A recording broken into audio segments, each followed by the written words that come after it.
ॐ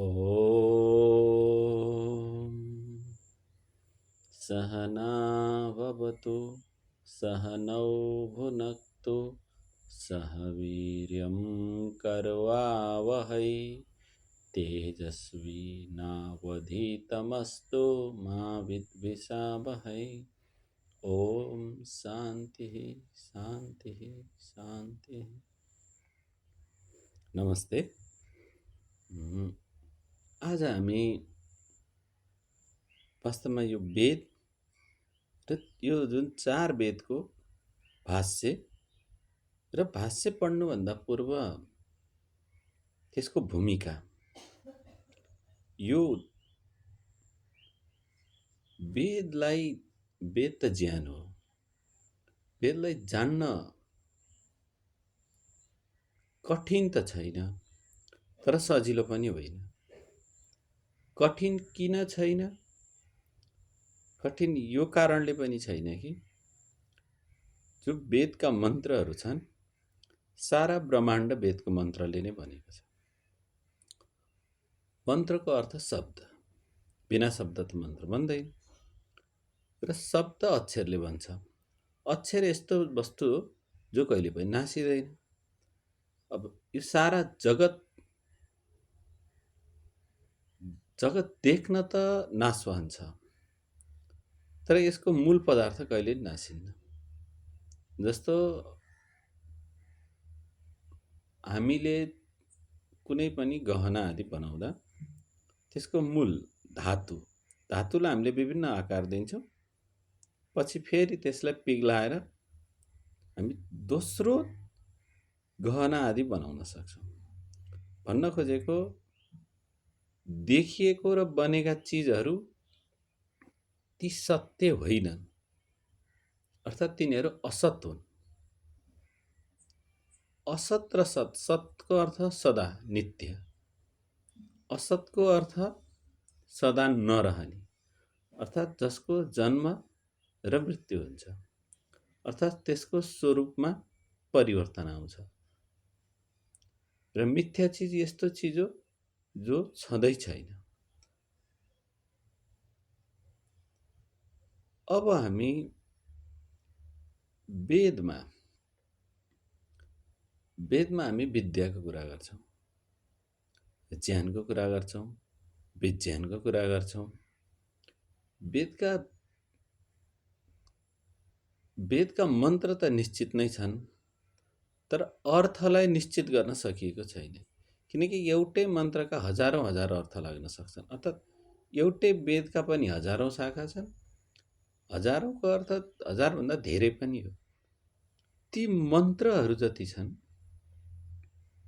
ती मन्त्र त ऋषिहरूले ध्यानस्थ अवस्थामा, समाधिमा, आफ्नो हृदयमा त्यसलाई साक्षात्कार गरेको विषय हो। त्यस्तो मन्त्रलाई ऋषिले त प्रत्यक्ष देखे, उनले अनुभव पनि गरे। हामीले त त्यो अनुभव गर्न पाएको छैनौँ र उनीहरूले त्यसको सङ्केत गरेका छन्। त्यो सङ्केतलाई बुझ्नको लागि भाष्य गरिएको छ र भाष्य सबै पढ्नका लागि योग्य छन् त भन्न सकिँदैन, तर अयोग्य पनि यसै भन्न सकिन्न। किनकि सानो तिनो विद्वानले वेदको भाष्य गर्नै सक्दैन। वेदको भाष्य गर्नको लागि उसमा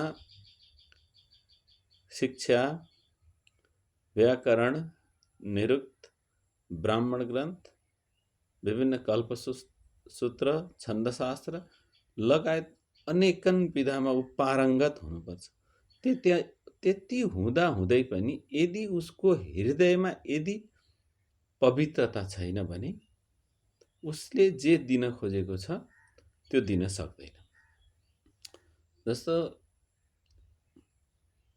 कुनै पनि मनुष्यमा 3 चिज हुनु आवश्यक छ। यदि त्यो 3 चिज भयो भने बल्ल त्यसबाट हामीले सत्यलाई ग्रहण गर्न सक्छौँ। पहिलो त हुनु पर्यो उसले सम्पूर्ण सत्य विद्याको अध्ययन गरेको हुनु पर्यो। दोस्रो, अध्ययन गरेर मात्र भएन, त्यसलाई ग्रहण गर्नको लागि सूक्ष्म बुद्धि चाहियो।